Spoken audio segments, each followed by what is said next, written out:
MTA International, reaching the corners of the earth.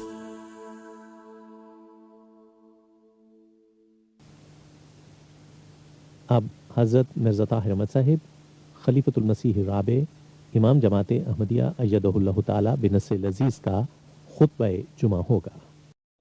حبیبنا صلی علی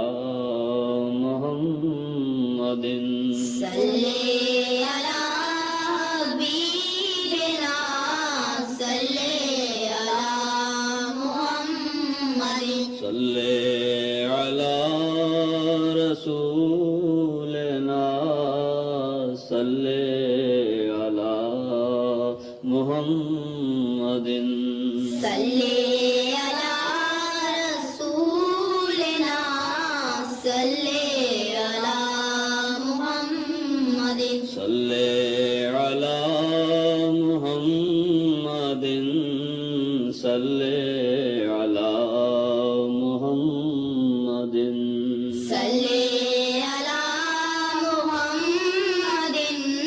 صلی علی محمد صلی علی محمد صلی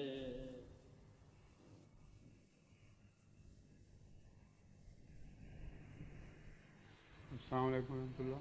اذان دے دیں۔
أشهد أن لا إله إلا الله وحده لا شريك له وأشهد أن محمدا عبده ورسوله أما بعد فأعوذ بالله من الشيطان الرجيم بسم الله الرحمن الرحيم الحمد لله رب العالمين الرحمن الرحيم مالك يوم الدين إياك نعبد وإياك نستعين اهدنا الصراط المستقيم صراط الذين أنعمت عليهم غير المغضوب عليهم ولا الضالين.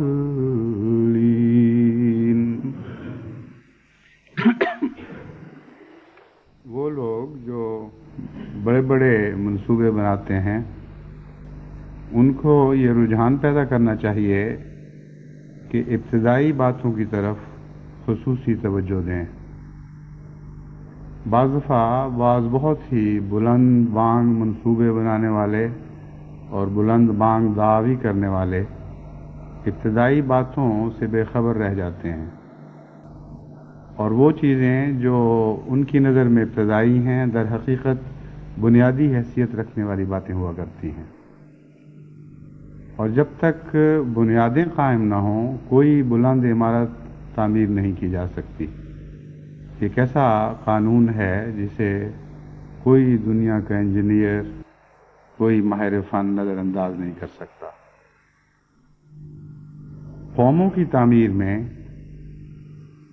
اور میری مراد مذہبی قومیں ہیں، مذہبی قوموں کی تعمیر میں دو باتیں بہت ہی بڑی اہمیت رکھتی ہیں، اور انہی کے گرد سارا فلسفہ حیات گھومتا ہے، یعنی بندے سے تعلق اور خدا سے تعلق. ان دونوں تعلقات میں اسلام نے بہت ہی وسیع تعلیمات دی ہیں اور بہت ہی بلند منصوبے پیش کیے ہیں، لیکن ان منصوبوں پر عمل تبھی ممکن ہے جب ان کے ابتدائی حصوں پر خصوصیت سے توجہ دی جائے اور صبر کے ساتھ پہلے بنیادیں تعمیر کی جائیں، پھر خدا تعالیٰ کے فضل سے توقع رکھی جائے کہ ان بنیادوں پر عظیم الشان عمارتیں تعمیر ہوں گی. جماعت احمدیہ کا جو موجودہ دور ہے یہ غیر معمولی اہمیت رکھنے والا دور ہے، اور جیسا کہ میں نے بارہا پہلے توجہ دلائی ہے، ہم حضرت اقدس مسیح موعود علیہ السلام کی پہلی صدی سے دور ہو رہے ہیں، یعنی زمانے اور وقت کے لحاظ سے دور ہو رہے ہیں. لیکن عین ممکن ہے، بلکہ قرآن کریم نے اس کی معین پیشگوئی بھی فرمائی ہے کہ زمانے کی دوری پاٹی جا سکتی ہے، عبور ہو سکتی ہے، اگر اخلاق کو دور نہ ہونے دیا جائے، اگر اعمال کو دور نہ ہونے دیا جائے. وآخرین منہم لما یلحقوا بہم میں یہی تو پیغام ہے اور یہی تو خوشخبری ہے جس کو پورا ہوتے دیکھ کر ہمارے ایمان پھر زندہ ہوئے ہیں. پس بہت ہی اہم بات ہے، ہم نے آخرین ہو کر قرآن کریم کی اس پیشگوئی کا مصداق بنتے ہوئے قطعی طور پر یہ دیکھ لیا اور دنیا پر ثابت کر دیا کہ زمانے کی دوری کو اخلاق کی قربت کے ذریعے مٹایا جا سکتا ہے، اور نیک اعمال کے نتیجے میں زمانے کے فاصلے ماضی میں بھی طے ہو سکتے ہیں اور مستقبل میں بھی طے ہو سکتے ہیں۔ بس اس پہلو سے ہمارے لیے ضروری ہے کہ ہم ہر صدی کے قدم پر یہ دیکھیں کہ ہمارا قدم پچھلی صدی کے ساتھ ملا ہوا ہے یا نہیں، اور ہمارا اخلاقی اور عملی فاصلہ کہیں بڑھ تو نہیں رہا۔ بس آگے بڑھنا دو طرح سے ہوگا، ایک زمانے میں آگے بڑھنا، وہ تو ایسی مجبوری ہے جس پہ کسی کا کوئی اختیار نہیں، اور ایک آگے بڑھنا یہ بھی ہو سکتا ہے جیسے قومیں بظاہر آگے بڑھتی ہیں لیکن بنیادی طور پر انحطاط کا شکار ہو جاتی ہیں، اخلاقی قدروں کے لحاظ سے انحطاط کا شکار ہو جاتی ہیں۔ وہ آگے بڑھنا تو تنزل کی علامت ہے۔ اس پہلو سے ہم نے آگے نہیں بڑھنا بلکہ واپس جانا ہے۔ حضرت مسیح موعود علیہ الصلوۃ والسلام نے بھی جو سب سے بڑا معجزہ دکھایا، جو سب سے بڑا عظیم الشان کارنامہ کر کے دکھایا، وہ واپسی کا کارنامہ ہے، آگے بڑھنے کا کارنامہ نہیں۔ 1300 سال کے فاصلے حائل تھے، کس طرح ایک ہی جست میں آپ اس زمانے میں جا پہنچے جو حضرت اقدس محمد مصطفیٰ صلی اللہ علیہ وآلہ وسلم کا زمانہ تھا۔ بس ہر صدی کی زمانی جست کے ساتھ ہمیں ایک واپسی کی جست بھی لگانی ہوگی، اور بڑے معین فیصلے اور بڑے قطعی فیصلے کے ساتھ ایسا پروگرام طے کرنا ہوگا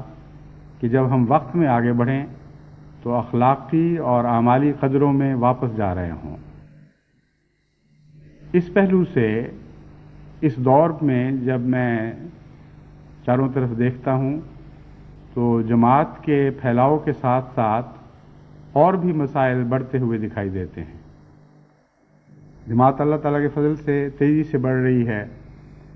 اور اس کی رفتار ہر طرف پہلے سے بہت زیادہ ہو چکی ہے۔ بس بڑی جماعتوں میں رفتار کا پھیلاؤ جہاں مبارک بھی ہے، وہاں خدشات بھی پیدا کرنے والا ہے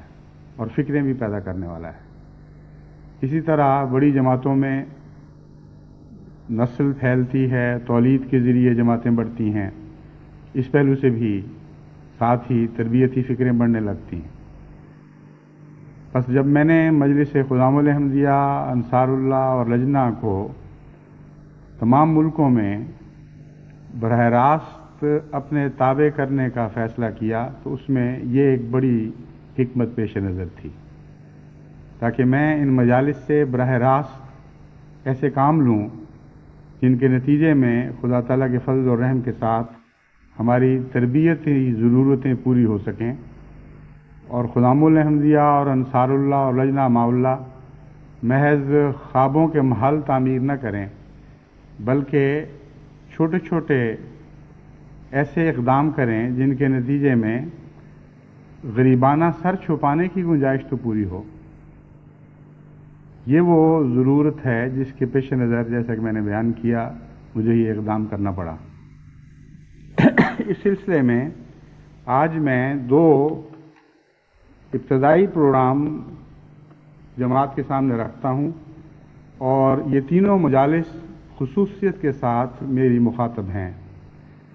ان کو تنظیمی ہدایات انشاءاللہ تعالی پہنچتی رہیں گی، اور چھوٹے چھوٹے ٹکڑوں میں، چھوٹے چھوٹے آسان حصوں میں ان کے سپرد عملی پروگرام کیے جائیں گے۔ لیکن جو بنیادی باتیں میرے پیش نظر ہیں وہ میں آپ سب کے سامنے پہلے بھی مختلف حیثیتوں میں رکھتا رہا ہوں، آج پھر ان باتوں میں سے بعض کو دہرانا ضروری سمجھتا ہوں۔ مذہبی قومیں بغیر اخلاقی تعمیر کے تعمیر نہیں ہو سکتی، اور یہ تصور بالکل باطل ہے کہ انسان بد اخلاق ہو اور باخدا ہو۔ اس لیے سب سے اہم بات مذہبی قوموں کی تعمیر میں ان کے اخلاق کی تعمیر ہے، اور یہ تعمیر جتنی جلدی شروع ہو اتنا ہی بہتر اور اتنی ہی آسان ہوتی ہے۔ پس اس پہلو سے لجنہ معاولہ نے سب سے ابتدائی اور بنیادی کام کرنے ہیں، اور یہی ابتدائی اور بنیادی کام عمر کے دوسرے حصوں میں خدام کے سپرد بھی ہوں گے اور انصار کے بھی سپرد ہوں گے، لیکن بنیادی طور پر ایک ہی چیزیں ہیں جو مختلف عمر کے حصوں میں مختلف مجالس کو خصوصیت سے سر انجام دینی ہے۔ سب سے پہلی بات سچ کی عادت ہے۔ آج دنیا میں جتنی بدی پھیلی ہوئی ہے، اس میں سب سے بڑا خرابی کا عنصر جھوٹ ہے۔ وہ قومیں جو ترقی یافتہ ہیں، جو بظاہر اعلیٰ اخلاق والی کہلاتی ہیں، وہ بھی اپنی ضرورت کے مطابق جھوٹ بولتی ہیں، اپنوں سے نہیں بولتی تو غیروں سے جھوٹ بولتی ہیں۔ ان کے فلسفے جھوٹ پر مبنی ہیں، ان کا نظام حیات جھوٹ پر مبنی ہے، ان کی اقتصادیات جھوٹ پر مبنی ہے۔ غرضی کہ اگر آپ باریک نظر سے دیکھیں تو اگرچہ بظاہر ان کے زندگی کے کاروبار پر سویلائزیشن اور اعلیٰ تہذیب کے ملمے چڑھے ہوئے ہیں، لیکن فی الحقیقت ان کے اندر مرکزی نقطہ جس کے گرد یہ قومیں گھوم رہی ہیں اور ان کی تہذیبیں جن کے اوپر مبنی ہیں وہ جھوٹ ہی ہے۔ لیکن یہ ایک الگ بحث ہے۔ مجھے تو اس وقت جماعت احمدیہ کے اندر دلچسپی ہے، اور جماعت احمدیہ کے بچوں کے اوپر خصوصیت کے ساتھ میں نظر رکھتا ہوں، اور میرے نزدیک جب تک بچپن سے سچ کی عادت نہ ڈالی جائے، بڑے ہو کر سچ کی عادت ڈالنا بہت مشکل کام ہو جاتا ہے۔ اور جیسا کہ میں نے اپنے بعض خطبات میں تفصیل سے بیان کیا ہے، سچ بولنا بھی مختلف درجات سے تعلق رکھتا ہے، مختلف مراحل سے تعلق رکھتا ہے، اور کم سچا اور زیادہ سچا اور اس سے زیادہ سچا اور اس سے زیادہ سچا، اتنے بے شمار مراحل ہیں سچ کے بھی کہ ان کو طے کرنا بالآخر نبوت تک پہنچاتا ہے۔ اور صدیق کے مرحلے سے آگے سچائی کا جو خدا تعالیٰ نے مقام مقرر فرمایا ہے اسی کو نبوت کہا جاتا ہے۔ ایسا سچا کہ جس کا کوئی پہلو بھی جھوٹ کی ملونی اپنے اندر نہ رکھتا ہو۔ لیکن یہ ہیں بڑے اور اونچے اور بلند منصوبے جو قرآن کریم نے ہمارے سامنے پیش کیے ہیں۔ من یطع اللہ ورسولہ ومن یطع اللہ والرسول فاولئک مع الذین انعم اللہ علیہم من النبیین والصدیقین والشہداء والصالحین وحسن اولئک رفیقا۔ کتنے عظیم الشان اور بلند منصوبے ہیں، لیکن ان کا آغاز سچ سے ہوتا ہے، اور کوئی شخص صالح بھی نہیں بن سکتا جب تک وہ سچا نہ ہو۔ اس لیے بہت ہی اہم بات ہے کہ ہم اپنے بچوں کو شروع ہی سے نرمی سے بھی اور سختی سے بھی سچ پر قائم کریں، اور کسی قیمت پر ان کے جھوٹے مذاق کو بھی برداشت نہ کریں۔ یہ کام اگر مائیں کر لیں تو باقی مراحل جو ہیں قوم کے لیے بہت ہی آسان ہو جائیں گے، اور ایسے بچے جو سچے ہوں اگر وہ بعد میں لجنہ کی تنظیم کے سپرد کیے جائیں یا خدام الاحمدیہ کی تنظیم کے سپرد کیے جائیں، ان سے وہ ہر قسم کا کام لے سکتے ہیں، کیونکہ سچ کے بغیر وہ فائبر میسر نہیں آتا، وہ تانا بانا نہیں ملتا جس کے ذریعے آپ بوجھ ڈال سکتے ہیں یا منصوبے بنا کر ان کو ان میں استعمال کر سکتے ہیں۔ جھوٹی قومیں کمزور ہوتی ہیں، ان کے اندر اعلیٰ قدریں برداشت کرنے کی طاقت ہی نہیں ہوا کرتی۔ لیکن یہ ایک بڑا لمبا تفصیلی مضمون ہے، اس کو آپ فی الحال نظر انداز فرمائیں۔ یہ یقین رکھیں کہ سچ کے بغیر کسی اعلیٰ قدر کی، کسی اعلیٰ منصوبے کی تعمیر ممکن نہیں ہے۔ اس لیے جماعت احمدیہ میں بچپن سے ہی سچ کی عادت ڈالنا اور مضبوطی سے اپنی اولادوں کو سچ پر قائم کرنا نہایت ضروری ہے، اور جو بڑے ہو چکے ہیں ان پر اس پہلو سے نظر رکھنا اور ایسے پروگرام بنانا کہ بار بار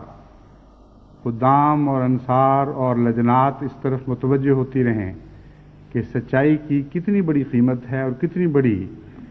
جماعت کو اس وقت اور دنیا کو جماعت کی وساطت سے ضرورت ہے۔ دوسرا پہلو تربیت کا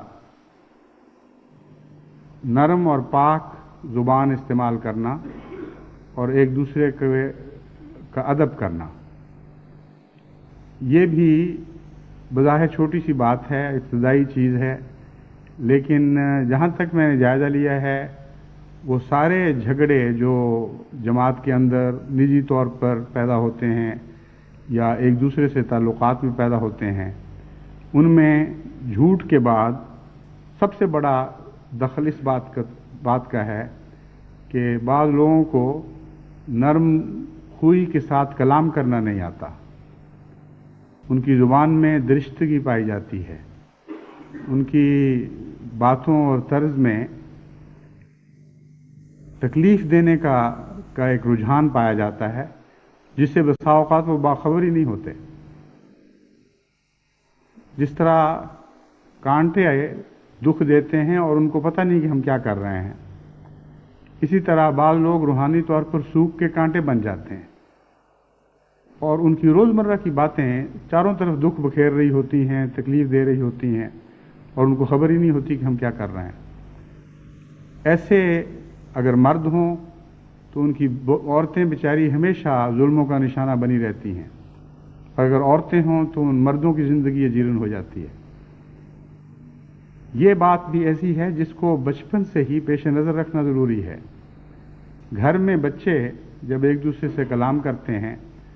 اگر وہ آپس میں ادب اور محبت سے کلام نہ کریں، اگر چھوٹی چھوٹی بات پر تو میں ہو اور جھگڑے شروع ہو جائیں، تو آپ یقین جانیں کہ آپ ایک گندی نسل پیچھے چھوڑ کر جانے والے ہیں، ایک ایسی نسل پیدا کر رہے ہیں جو آئندہ زمانوں میں قوم کو تکلیفوں اور دکھوں سے بھر دے گی، اور آپ ذمہ دار ہیں اس بات کے، جن کی آنکھوں کے سامنے ان کے بچوں نے ایک دوسرے سے زیادتیاں کی، سختیاں کی، بدتمیزیاں کی، اور آپ نے ان کو ادب سکھانے کی طرف کوئی توجہ نہ کی۔ اور صرف یہی نہیں بلکہ ایسے بچے پھر ماں باپ سے بھی بدتمیز ہوتے چلے جاتے ہیں، اور ماں باپ جن کے جلد بچوں کی تعزیر کے لیے ہاتھ اٹھتے ہیں، ان کے بچوں کے پھر ان پر ہاتھ اٹھنے لگتے ہیں۔ اس لیے روزمرہ کے حسن سلوک اور ادب کی طرف غیر معمولی توجہ دینے کی ضرورت ہے، اور یہ بھی گھروں میں بچپن ہی میں اگر تربیت دے دی جائے تو اللہ تعالیٰ کے فضل سے بہت ہی آسانی کے ساتھ یہ کام ہو سکتے ہیں۔ لیکن جب یہ اخلاق زندگی کا جز بن چکے ہوں، جب ایسے بچے بڑے ہو جائیں، تو پھر آپ دیکھیں گے کہ اسکول میں جائیں تو کلاسوں میں یہ بچے بدتمیزی کے مظاہرے کرتے، شور ڈالتے، ایک دوسرے کو تکلیفیں پہنچاتے، اور اساتذہ کے لیے ہمیشہ سردردی بنے رہتے ہیں۔ یہی بچے جب اطفال الاحمدیہ کے سپرد ہوں یا لجنات کے سپرد بچیوں کے طور پر ہوں تو وہاں ایک مصیبت کھڑی کر دیتے ہیں۔ ان بچوں کی تربیت کرنا بہت مشکل کام ہے، اور ہم نے جو تربیت کے بڑے بڑے کام کرنے ہیں وہ ہو ہی نہیں سکتے اگر ابتدائی طور پر یہ مادہ تیار نہ ہو۔ مادہ تیار ہو تو پھر اس کے اوپر جتنا کام آپ کرنا چاہیں، جتنا چاہیں اس کو سجانا چاہیں اتنا سجا سکتے ہیں، لیکن وہ مٹی نرم نہ ہو اور اس کے اندر ڈھلنے کی طاقت نہ ہو تو پھر کیسا بڑا صناع ہی کیوں نہ ہو، وہ اس مٹی کو خوبصورت شکلوں میں تبدیل نہیں کر سکتا۔ تو اس پہلو سے نرم کلامی، ادب اور احترام کے ساتھ ایک دوسرے سے سلوک کرنا یہ بہت ہی ضروری ہے۔ بڑے بڑے خطرناک جھگڑے اس صورتحال کی طرف توجہ نہ دینے کے نتیجے میں پیدا ہوتے ہیں، اور چونکہ مجھ تک ساری دنیا سے مختلف نزاع کبھی بالواسطہ کبھی بلا واسطہ پہنچتے رہتے ہیں۔ اس لیے میں نے محسوس کیا ہے کہ جب تک بچپن سے ہم اپنی اولاد کو زبان کا ادب نہیں سکھاتے اس وقت تک آئندہ بڑے ہو کر قوم میں ان کے کردار کی کوئی ضمانت نہیں دے سکتے، اور ان کی بدخلقیاں بعض نہایت ہی خطرناک فساد پیدا کر سکتی ہیں، جن کے نتیجے میں دکھ پھیل سکتے ہیں، جماعتیں بٹ سکتی ہیں، منافقتیں پیدا ہو سکتی ہیں، سلسلے سے انحراف کے واقعات ہو سکتے ہیں، کیونکہ یہی چھوٹی چھوٹی باتیں ہیں جن کو لوگ معمولی سمجھتے ہیں، جن کے اوپر آئندہ قوموں کی تعمیر ہوتی ہے اور اس کے نتیجے میں بہت بڑے بڑے واقعات رونما ہو جاتے ہیں۔ تیسری چیز وسعت حوصلہ ہے۔ بچپن ہی سے اپنی اولاد کو یہ سکھانا چاہیے کہ اگر تھوڑی سی تمہیں کسی نے کوئی بات کہی ہے یا کچھ تمہارا نقصان ہو گیا ہے تو گھبرانے کی ضرورت نہیں، اپنا حوصلہ بلند رکھو۔ اور یہ حوصلے کی تعلیم بھی زبان سے نہیں بلکہ اس سے بڑھ کر اپنے عمل سے دی جاتی ہے۔ بعض بچوں سے نقصان ہو جاتے ہیں، کوئی گھر کا برتن ٹوٹ گیا، کوئی سیاہی کی دوات گر گئی، کھانا کھاتے ہوئے پانی کا گلاس الٹ گیا، اور ان چھوٹی چھوٹی باتوں پر میں نے دیکھا ہے کہ بعض ماں باپ برافروختہ ہو کر بچوں کے اوپر برس پڑتے ہیں، ان کو گالیاں دینے لگ جاتے ہیں، چپیڑے مارتے ہیں اور کئی طرح کی سزائیں دیتے ہیں۔ اور صرف یہی نہیں بلکہ جن قوموں میں یا جن ملکوں میں ابھی تک ان کا ایک طبقہ یہ توفیق رکھتا ہے کہ وہ نوکر رکھے، وہاں نوکروں کے ساتھ تو اس سے بھی بہت بڑھ کر بدسلوکیاں ہوتی ہیں۔ تو ان جگہوں میں جہاں نوکروں سے بدسلوکیاں ہو رہی ہوں، ان گھروں میں جہاں بچوں سے بدسلوکیاں ہو رہی ہوں، وہاں آئندہ قوم میں بڑا حوصلہ پیدا نہیں ہو سکتا۔ حضرت مسیح موعود علیہ السلام نے جو اپنے بچوں کی تربیت کی وہ محض کلام کے ذریعے نہیں کی بلکہ اعلیٰ اخلاق کے اظہار کے ذریعے کی ہے۔ حضرت مسلم موعود جب بچے تھے، حضرت مسیح موعود علیہ السلام کا ایک بہت ہی قیمتی مقالہ جو آپ نے تحریر فرمایا تھا اور اس کو طباعت کے لیے تیار فرمایا تھا، وہ آپ نے کھیل کھیل میں جلا دیا، اور سارا گھر ڈرا بیٹھا تھا کہ اب پتہ نہیں کیا ہوگا اور کیسی سزا ملے گی۔ جب حضرت مسیح موعود علیہ السلام کو علم ہوا تو آپ نے فرمایا کوئی بات نہیں، خدا اور توفیق دے دے گا۔ حوصلہ اپنے عمل سے پیدا کیا جاتا ہے، اور وہ ماں باپ جن کے دل میں حوصلے نہ ہوں وہ اپنے بچوں میں حوصلے پیدا نہیں کر سکتے۔ اور نرم گفتاری کا بھی حوصلے سے بڑا گہرا تعلق ہے۔ چھوٹے حوصلے ہمیشہ بدتمیز زبان پیدا کرتے ہیں، بڑے حوصلوں سے زبان میں بھی تحمل پیدا ہوتا ہے اور زبان کا معیار بھی بلند ہوتا ہے۔ پس محض زبان میں نرمی پیدا کرنا کافی نہیں جب تک اس کے ساتھ حوصلہ بلند نہ کیا جائے۔ اور وسیع حوصلگی جماعت کے لیے آئندہ بہت ہی کام آنے والی چیز ہے۔ اس کے غیر معمولی فوائد ہمیں اندرونی طور پر بھی اور بیرونی طور پر بھی نصیب ہو سکتے ہیں۔ لیکن وسیع حوصلگی کا یہ مطلب نہیں کہ ہر نقصان کو برداشت کیا جائے اور نقصان کی پرواہ نہ کی جائے۔ یہ ایک فرق ہے جو میں کھول کر آپ کے سامنے رکھنا چاہتا ہوں۔ اس کے دائرے کے اندر اس کو سمجھ کر ان دونوں باتوں کے درمیان توازن کرنا پڑے گا۔ نقصان ایک بری چیز ہے، اگر نقصان کا رجحان بچوں میں پیدا ہو تو ان کو سمجھانا اور عقل دینا اور یہ بات ان کے ذہن نشین کرنا بہت ضروری ہے کہ خدا تعالیٰ نے جو چیزیں پیدا فرمائی ہیں وہ ہمارے فائدے کے لیے ہیں، اور ہمیں چاہیے کہ چھوٹی سی چھوٹی چیز کبھی نقصان نہ ہو۔ وضو کرتے وقت پانی کا بھی نقصان نہیں ہونا چاہیے، منہ ہاتھ دھوتے وقت پانی کا نقصان نہیں ہونا چاہیے، برتن دھوتے وقت پانی کا نقصان نہیں ہونا چاہیے، کپڑے دھوتے وقت پانی کا نقصان نہیں ہونا چاہیے۔ صرف ایک پانی ہی کو لے لیں تو آپ دیکھیں گے کہ ہماری قوم میں اور بعض ترقی یافتہ قوموں میں بھی نقصان کا کتنا رجحان ہے۔ میں نے دیکھا ہے بعض لوگ ٹوٹیاں کھول کر کھڑے ہو جاتے ہیں، ان کو کوئی پرواہ نہیں ہوتی کہ گرم پانی یا ٹھنڈا پانی جیسا بھی ہے وہ اکثر ضائع ہو رہا ہے اور بہت تھوڑا ان کے کام آ رہا ہے۔ حالانکہ یہ پانی یہ خدا تعالیٰ کی ایسی نعمت ہے جس کی قدر کرنا ضروری ہے، اور قطع نظر اس سے کہ اس سے آپ کا مالی نقصان کیا ہوتا ہے یا قوم کا مجموعی نقصان کیا ہوتا ہے، یہ بات ناشکری میں داخل ہے کہ کسی نعمت کی بے قدری کی جائے۔ تو حوصلے سے مراد ہرگز یہ نہیں کہ نقصان کی پرواہ نہ کرنے کی عادت ڈالی جائے۔ یہ دو باتیں پہلو بہ پہلو چلنی چاہیے۔ حوصلے سے مراد یہ ہے کہ اگر اتفاقاً کسی سے کوئی نقصان پہنچتا ہے تو اس پر برداشت کیا جائے اور اسے کہا جائے کہ اس قسم کی باتیں ہوتی رہتی ہیں، اور جن کے حوصلے بلند ہوں وہ پھر بڑے ہو کر بڑے نقصان برداشت کرنے کے بھی زیادہ اہل ہو جاتے ہیں۔ بعض دفعہ آفات سماوی پڑتی ہیں اور دیکھتے دیکھتے انسان کی فصلیں تباہ ہو جاتی ہیں۔ جن کو چھوٹی چھوٹی باتوں کا حوصلہ نہ ہو وہ ایسے موقعوں کے اوپر پھر خدا سے بھی بدتمیز ہو جاتے ہیں، اور بے حوصلگی کے ساتھ ایک خود غرضی کا رشتہ ایسا گہرا ہے کہ اس خود غرضی کے نتیجے میں ہر دوسری چیز اپنی تابع دکھائی دینے لگتی ہے۔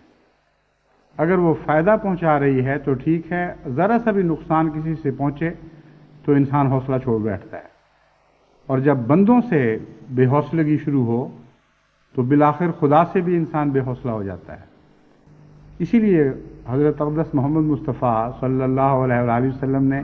ہمیں یہ گول سمجھایا کہ من لا یشکر الناس لا یشکر اللہ، کہ من لم یشکر الناس لا یشکر اللہ۔ جو بندے کا شکر ادا نہ کرنا سیکھے وہ خدا کا کہاں کر سکتا ہے؟ جو بندے کا نہیں کرتا وہ خدا کا بھی شکر نہیں کرتا۔ یہ جو گہرا فلسفہ ہے یہ ہم روزمرہ کی زندگی میں دیکھتے ہیں۔ حوصلے پر بھی اسی بات کا اطلاق ہوتا ہے۔ اسی لیے میں نے کہا تھا کہ یہ معمولی بات نہیں، بڑے ہو کر اس کے بہت بڑے بڑے نتائج پیدا ہو سکتے ہیں۔ وہ نقصان جس میں انسان بے اختیار ہو اس پر صبر کا نام حوصلہ ہے، لیکن نقصان کی طرف طبیعت کا میلان ہونا یہ حوصلہ نہیں ہے، یہ بے وقوفی ہے، جہالت ہے، اور بعض صورتوں میں یہ خود ناشکری بن جاتا ہے۔ اس لیے بچوں کو جب حوصلہ سکھاتے ہیں تو چیزوں کی قدر کرنا بھی سکھائیں۔ جیسا کہ میں نے بیان کیا ہے، اب یہاں بھی انگلستان میں میں نے دیکھا ہے پانی کا نقصان اور گرمی کا نقصان، یہ دو ایسی چیزیں ہیں جو عام قوم میں پائی جاتی ہیں، کوئی پرواہ نہیں ہوتی۔ ہمارے خود پاکستان سے یہاں آ کے جو بسنے والے ہیں بے ضرورت ہیٹر جلاتے ہیں، بے ضرورت آگ جلتی رہتی ہے، اس کے اوپر پتیلی ہو یا نہ ہو عورتیں پرواہ نہیں کرتی، بے ضرورت پانی بہتے رہتے ہیں۔ اس سے بہت کم میں انسان اپنی ضرورت کو پوری کر سکتا ہے، اور قومی طور پر جو فائدہ ہے وہ تو ہے، لیکن بنیادی طور پر ہر انسان کو ان باتوں کی طرف توجہ دینے کے نتیجے میں اپنی اخلاقی تعمیر میں مدد ملتی ہے، اور بچوں کی تربیت میں اس سے بہت فائدہ پہنچ سکتا ہے۔ بجلیوں کو دیکھ لیجئے، میں نے دیکھا ہے کہ گھروں میں بے وجہ بجلیاں جلتی چھوڑ جاتے ہیں لوگ۔ ریڈیو آن کیا ہے یا ٹیلی ویژن آن کیا ہے تو کمرے سے چلے گئے اور خالی کمروں میں بجلیاں بھی جل رہی ہیں، ریڈیو آن ہے یا ٹیلی ویژن آن ہے۔ کئی دفعہ میں اپنے گھر میں اپنے بچوں سے کہا کرتا ہوں کہ ہمارے گھر جن ہیں، کیونکہ میں کمرے میں گیا وہاں بجلی جل رہی تھی اور ٹیلی ویژن چلا ہوا تھا، معلوم ہوتا ہے کوئی ایسی غیر مرئی مخلوق ہے جو آ کے یہ کام کر جاتی ہے۔ انسانوں کو تو زیب نہیں دیتا کہ اس طرح بے وجہ خدا کی ان نعمتوں کو ضائع کریں۔ تو بارہا یہ دیکھا ہے تربیت کرنی پڑتی ہے، لیکن صبر کے ساتھ، بدتمیزی کے ساتھ نہیں۔ اور یہ جو دو باتیں ہیں یہ اکٹھی چلیں گی، یعنی حوصلے کی تعلیم اور نقصان سے بچنے کا رجحان، کسی قسم کا قومی نقصان نہ ہو، اس کے نتیجے میں آپ کے اندرونی طور پر بھی آپ کی ذات کو، آپ کے خاندان کو فوائد پہنچیں گے، اور بڑے ہو کر تو اس کے بہت ہی عظیم الشان نتائج نکلتے ہیں۔ وہ لوگ جن کو چھوٹے چھوٹے نقصانوں کی پرواہ نہیں ہوتی، جب وہ تجارتیں کرتے ہیں تو اپنی طرف سے وہ حوصلہ دکھا رہے ہوتے ہیں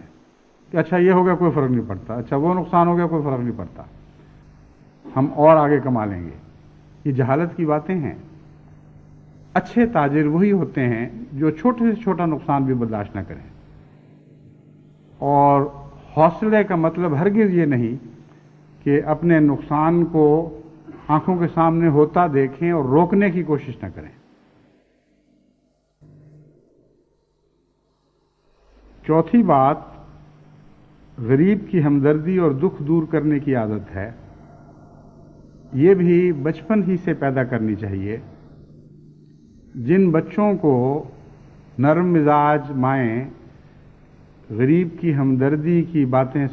سناتی ہیں اور غریب کی ہمدردی کا رجحان ان کی طبیعتوں میں پیدا کرتی ہیں، وہ خدا تعالیٰ کے فضل کے ساتھ مستقبل میں ایک عظیم الشان قوم پیدا کر رہی ہوتی ہے جو خیرہ امتن بننے کی اہل ہو جاتی ہے۔ لیکن وہ مائیں جو خود غرضانہ رویہ رکھتی ہیں اور اپنے بچوں کو ان کے اپنے دکھوں کا احساس تو دلاتی رہتی ہیں، غیر کے دکھ کا احساس نہیں دلاتی، وہ ایک خود غرض قوم پیدا کرتی ہیں جو لوگوں کے لیے مصیبت بن جاتی ہے۔ اس لیے انسانی ہمدردی پیدا کرنا نہ صرف نہایت ضروری ہے، بلکہ اس کے بغیر آپ اپنے اس اعلیٰ مقصد کو پا نہیں سکتے جس کے لیے آپ کو پیدا کیا گیا ہے۔ قرآن کریم فرماتا ہے کنتم خیر امت اخرجت للناس، تم دنیا کی بہترین امت ہو جس کو خدا تعالیٰ نے بنی نوع انسان کے فوائد کے لیے پیدا فرمایا ہے۔ اس لیے ہم اپنی زندگی کا قومی مقصد کھو دیں گے اگر ہم بچپن ہی سے اپنے اولاد کو لوگوں کی ہمدردی کی طرف متوجہ نہ کریں اور عملاً ان سے ایسے کام نہ لیں یا ان کو ایسے کام نہ سکھائیں جس کے نتیجے میں غریب کی ہمدردی ان کے دل میں پیدا ہو اور اس کی لذت یابی بچپن ہی سے شروع ہو جائے۔ لذت یابی سے مراد میری یہ ہے کہ اگر کسی بچے سے کوئی ایسا کام کروایا جائے جس سے کسی کا دکھ دور ہو تو اس کو ایک لذت محسوس ہوگی، اگر محض زبانی بتایا جائے تو وہ لذت محسوس نہیں ہوگی، اور جب تک نیکی کی لذت محسوس نہ ہو اس وقت تک نیکی دوام نہیں پکڑا کرتی، اس وقت تک یہ محض نصیحت کی باتیں ہیں۔ اس لیے اس کے دو پہلو ہیں، ایک تو آپ اپنے بچوں کو اچھی کہانیاں سنا کر، سبق آموز نصیحتیں کر کے یا سبق آموز واقعات سنا کر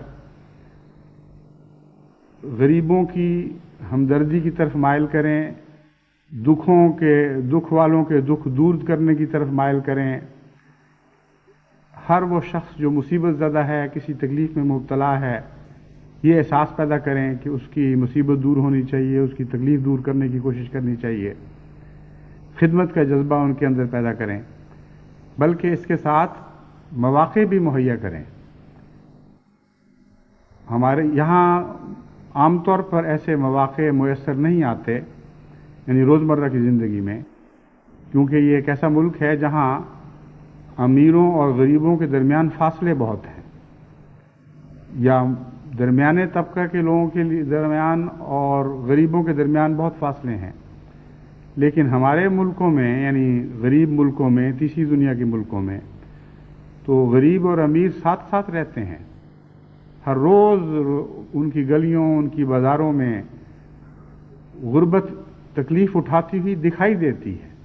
اور محسوس ہوتی ہے۔ وہاں تو نہ صرف یہ کہ یہ کام بہت آسان ہے کہ عملاً بچوں کو بچپن ہی سے لوگوں کی تکلیفیں دور کرنے کی عادت ڈالی جائے، بلکہ مشکل بھی ہے کہ تکلیفیں اتنی ہیں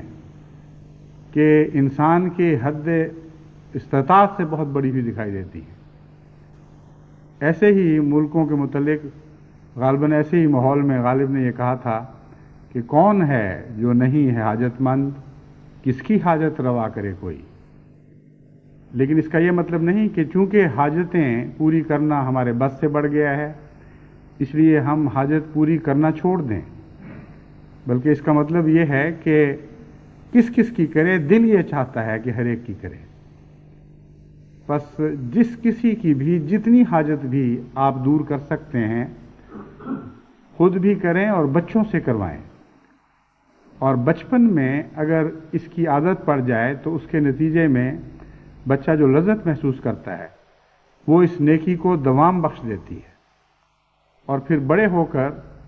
خدام الاحمدیہ میں جا کر یا لجنہ کی بڑی عمر کو پہنچ کر پھر ان تنظیموں کو ان میں محنت نہیں کرنی پڑے گی، اور بنے بنائے بااخلاق افراد قوم میسر آئیں گے جو پھر بڑے بڑے کام کرنے کے لیے اپنے آپ کو مستعد اور تیار پائیں گے۔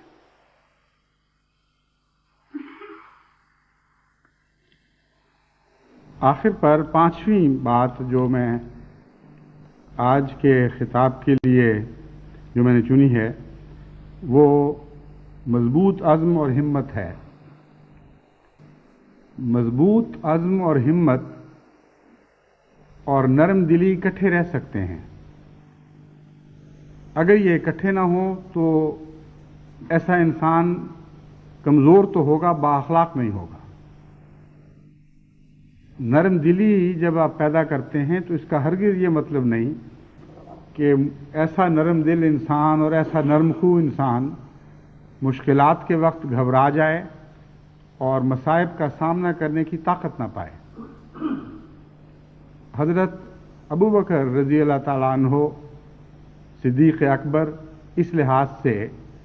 ہمیشہ ہمیش کے لیے تاریخ میں ایک کامل نمونہ کے طور پر پیش کیے جا سکتے ہیں۔ یہ نمونہ اگرچہ حضرت اقدس محمد مصطفیٰ صلی اللہ علیہ وآلہ وسلم ہی سے حاصل کیا، مگر آپ کی زندگی میں ایک ایسا مقام آیا جہاں اس خلق نے نمایاں ہو کر ایک ایسا عظیم الشان کردار ادا کیا ہے کہ جس کے نتیجے میں ہمیشہ کے لیے ہم آپ کی مثال دنیا کے سامنے رکھ سکتے ہیں۔ بے حد نرم خو اور نرم دل ہونے کے باوجود جب اسلام پر آپ کی خلافت کے پہلے دن ہی مصیبت کا دور پڑا ہے، مصیبت عظیم مصیبت واقع ہوئی ہے اور مشکلات کا دور شروع ہوا ہے، تو وہ شخص جو دنیا کی نظر میں اتنا نرم دل تھا، اتنا نرم خو تھا کہ معمولی سی تکلیف کے بعد سے ہی اس کے آنسو روا ہو جایا کرتے تھے، کسی کی چھوٹی سی تکلیف بھی وہ برداشت نہیں کر سکتا تھا، اتنے حیرت انگیز عزم کے ساتھ ان مشکلات کے مقابل پر کھڑا ہو گیا ہے کہ جیسے سیلاب کے سامنے کوئی عظیم الشان چٹان کھڑی ہو جاتی ہے، ایک ذرہ بھی اس کے سرکنے کا سوال پیدا نہیں ہوتا۔ اس طرح حضرت ابوبکر صدیق رضی اللہ تعالیٰ عنہ نے اس وقت اپنے نرم دل سے عظمت کا ایک پہاڑ نکلتا ہوا دکھایا دنیا کو۔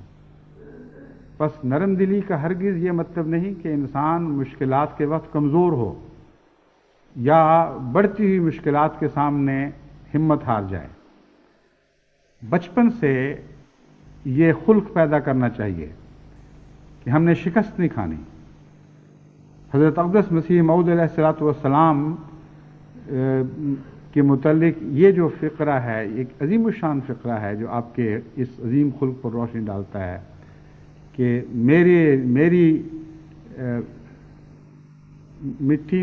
میری سرشت میں ناکامی کا خمیر نہیں، بہت ہی بلند تعلیم ہے، اور حضرت مسیح موعود علیہ الصلوۃ والسلام کے عظیم خلق پر روشنی ڈالنے والا ایک بہت ہی پیارا فقرہ ہے کہ میری سرشت میں ناکامی کا خمیر نہیں ہے۔ بس حضرت مسیح موعود علیہ الصلوۃ والسلام سے وابستہ ہونے والوں کی سرشت میں بھی ہرگز ناکامی کا خمیر نہیں ہونا چاہیے، اور یہ عزم اور ہمت بچپن ہی سے پیدا کیے جائیں تو پیدا ہوتے ہیں۔ وہ لوگ جو چھوٹی چھوٹی باتوں پر ہمتیں ہار جاتے ہیں،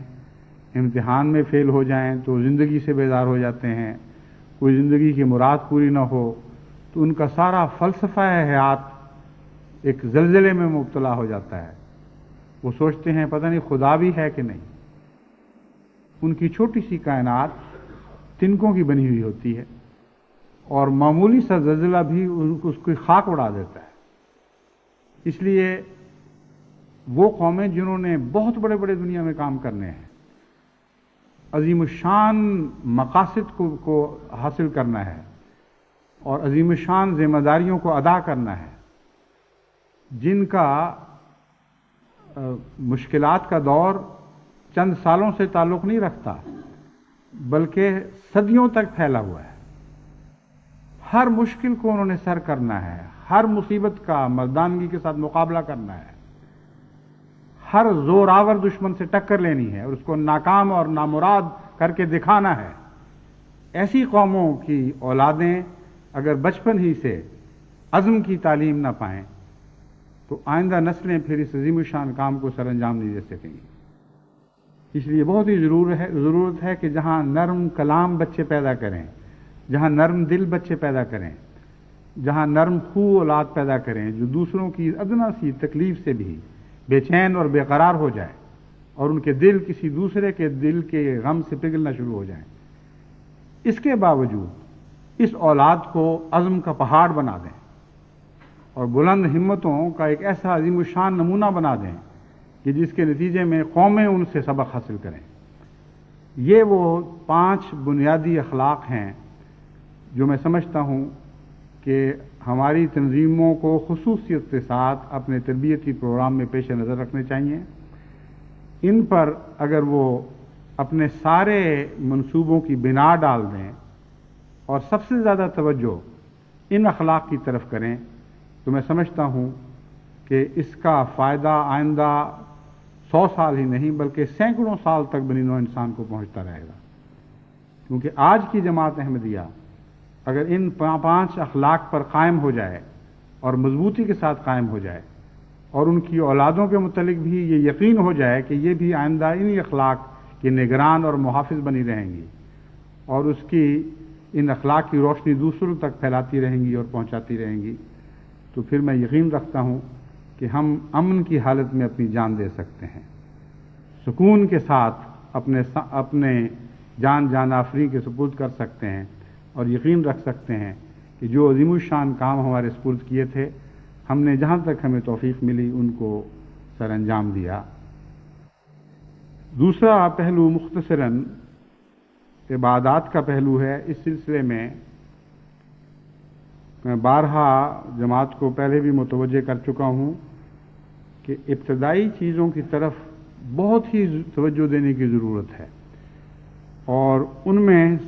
سب سے ابتدائی اور سب سے اہم نماز ہے. ہماری نمازوں میں ابھی کئی قسم کے خلا ہیں جو بلند تر منازل سے تعلق رکھنے والے خلا ہیں، ان کا میں تفصیل سے ذکر کر چکا ہوں. لیکن اب میں آپ کو اس بنیادی کمزوری کی طرف متوجہ کرتا ہوں کہ ہمارے اندر آج کی نسلوں میں بھی بہت سے بچے ایسے ہیں جن کو 5 وقت نماز پڑھنے کی عادت نہیں ہے. بہت سے نوجوان ایسے ہیں جن کو 5 وقت نماز پڑھنے کی عادت نہیں ہے. بہت سے بوڑھے ایسے ہیں جن کو 5 وقت نماز پڑھنے کی عادت نہیں ہے. اور یہ بات ہمیں روزمرہ نظر آنی چاہیے اور ہمیں اس سے بے چین ہو جانا چاہیے. تنظیمیں کیوں اس سے بے چین نہیں ہوتی؟ تنظیمیں کیوں یہ کمزوری نہیں دیکھتی اور کیوں خصوصیت کے ساتھ ان باتوں کی طرف متوجہ نہیں ہوتی؟ نماز پڑھنا صرف کافی نہیں، نماز ترجمے کے ساتھ پڑھنا بہت ضروری ہے اور نماز کا ترجمہ ہر احمدی کو آنا چاہیے، خواہ وہ بچہ ہو، جوان ہو یا بوڑھا، مرد ہو یا عورت. ہر شخص کے لیے ضروری ہے کہ وہ نماز کا ترجمہ جانتا ہو اور اس حد تک یہ ترجمہ رواں ہو کہ جب وہ نماز پڑھے تو سمجھ کر نماز پڑھے. عبادت کے مضمون میں تو بہت سی وسیع باتیں ہیں، بہت سی باتیں ہیں جو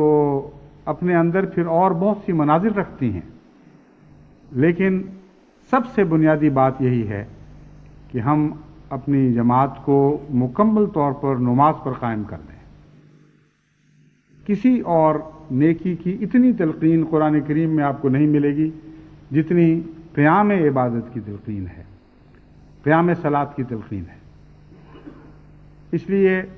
بنی نوع انسان کی ہمدردی کی تلقین بھی ہمیشہ اس کے ساتھ وابستہ کی گئی ہے. بس قرآن کریم کی تعلیم کی روح یہی ہے کہ ہم اپنی عبادات کو کھڑا کر دیں اور اپنے پاؤں پر مضبوطی کے ساتھ ان کو اس طرح مستحکم کر دیں کہ کوئی ابتلا، کوئی زلزلہ، کوئی مشکل ہماری نمازوں کو گرا نہ سکے. اس کے لیے پہلا بنیادی قدم یہی ہے کہ ہم میں سے ہر ایک شخص نماز با ترجمہ جانتا ہو اور نماز 5 وقت پڑھنے کا عادی ہو، اور ساتھ ہی دوسری چیز اس کے ساتھ ملانے والی ضروری ہے کہ صبح تلاوت کی عادت ڈالیں. ہر شخص جو نماز پڑھتا ہے اس کو یہ عادت پڑ جائے کہ کچھ نہ کچھ تلاوت ضرور کرے. یہ بنیاد اگر قائم ہو جائے تو اس کے اوپر پھر عظیم الشان عبادات کی عمارتیں قائم ہو سکتی ہیں، منازل نئی سے نئی بن سکتی ہیں، نئی رفتیں عبادتوں کو حاصل ہو سکتی ہیں. مگر یہ بنیاد نہ ہو تو اوپر کی منزلیں بن ہی نہیں سکتی. اس لیے خدام الحمدیہ، انصار اللہ اور لجنات کو اپنے آئندہ کے پروگراموں میں سب سے زیادہ اہمیت اس بات کو دینی چاہیے کہ ان کی مجالس کے اندر ایک بھی فرد نہ رہے جو نماز کا ترجمہ نہ جانتا ہو اور نماز 5 وقتہ نماز پر قائم نہ ہو. باقی ساری باتیں انشاءاللہ رفتہ رفتہ سکھائی جائیں گی. میرا پروگرام یہ ہے کہ تمام مجالس پر اس پہلو سے نظر رکھوں اور ان کی رپورٹوں کو سر دست مختصر بنا دوں. ان سے یہ توقع رکھوں کہ آپ لمبی تفصیلی رپورٹیں مجھے نہ کریں جن سے میں خود براہ راست گزر نہ سکوں، بلکہ مجھ تک جو آپ کام پہنچانا چاہتے ہیں وہ مختصر کر دیں، اور بجائے اس کے کہ یہ بتائیں کہ آپ نے کتنے پیڑ لگائے اور کتنی محنتیں کی اور کس طرح ان درختوں کو، ان پودوں کو تناور درختوں میں تبدیل کیا، مجھے صرف یہ بتا دیا کریں کہ پھل کتنے لگے. پیڑوں سے مجھے غرض نہیں ہے. تو پھلوں کے لحاظ سے ان 5 عادات کے متعلق رپورٹ مل جائے کہ آپ نے کتنے احمدیوں میں یہ عادات راسخ کرنے میں کام کیا ہے، کتنے لوگوں نے، بچوں نے، بڑوں نے، مردوں اور عورتوں نے عہد کیا ہے کہ وہ آئندہ جھوٹ نہیں بولیں گے، اور اس کے سلسلے میں آپ نے کیا کاروائیاں کی ہیں. سر دست یہ بتائیں صرف، یعنی نظر رکھنے کے لیے کیا کاروائیاں کی ہیں، عادتوں کو مزید راسخ کرنے کے لیے کیا کاروائیاں کی ہیں. اتنا حصہ بے شک مزید بھی بتا دیں جو پھلوں کی حفاظت سے تعلق رکھنے والا حصہ ہے. پھل پیدا کریں، ان کی حفاظت کا انتظام کریں، اور وہ حفاظت کی جو کارروائی ہیں مختصر وہ اپنی رپورٹ میں بے شک لکھ دیا کریں. دوسرا پہلو یہ ہے کہ یہ پتہ لگ جائے کرے کہ عرصہ زیر رپورٹ میں کتنے ایسے احمدی بچے بڑے تھے جو نماز 5 وقتہ نہیں پڑھتے تھے، جن کو آپ نے نماز 5 وقتہ کی عادت ڈالی ہے، یا کوئی نماز نہیں پڑھتے تھے اور آپ نے 1 یا 2 نمازوں کی عادت ڈالی ہے. صرف یہ تعداد کافی ہے. اگلی رپورٹ میں ان کا ذکر نہ ہو بلکہ مزید جو آپ نے اس میں شامل کیے ہوئے ہیں ان کا ذکر ہو. یا اگر 2 پڑھتے تھے اور 3 پڑھنے لگ گئے تو ان کا ذکر ہو سکتا ہے. اور اسی طرح یہ ذکر ہو کہ کتنے ایسے احمدی تھے جن کو نماز کا ترجمہ نہیں آتا تھا اور ان کو آپ نے کسی حد تک ترجمہ پڑھایا ہے. اس کے بھی مختلف مراحل ہیں. کسی کو ترجمہ شروع کروا دیا گیا ہے، کسی کو ترجمہ مکمل ہو گیا ہے. تو 2 حصوں میں بیان کیا جا سکتا ہے کہ اتنے ترجمہ پڑھ رہے ہیں اور اتنے ایسے خوش نصیب ہیں جو اگرچہ پہلے ترجمہ نہیں جانتے تھے اور اب ہم یقین سے کہہ سکتے ہیں کہ ان کو ترجمہ آ گیا ہے. تو یہ چھوٹے چھوٹے کام ہیں، ان کی طرف ساری مجالس اپنی ساری توجہ مبذول کر دیں. ان کے علاوہ جو دوسرے کام ہیں سر دست وہ جاری تو رہیں گے، مگر ان کو مقابلتاً ثانوی حیثیت دیں. اس سے میں امید رکھتا ہوں کہ انشاءاللہ تعالی جماعت کی عظیم الشان تعمیر کی ایسی بنیادیں قائم ہو جائیں گی جو اللہ تعالیٰ کے فضل کے ساتھ تمام دنیا میں اسلام کی عمارت کو مستحکم اور بلند تر کرنے میں عظیم الشان کارنامے سر انجام دیں گی. اللہ تعالیٰ ہمیں اس کی توفیق عطا فرمائے.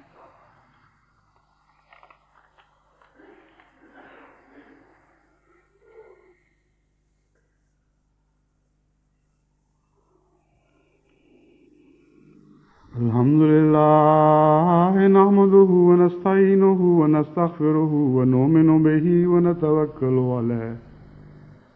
ونعوذ بالله من شرور أنفسنا ومن سيئات أعمالنا من يهده الله فلا مضل له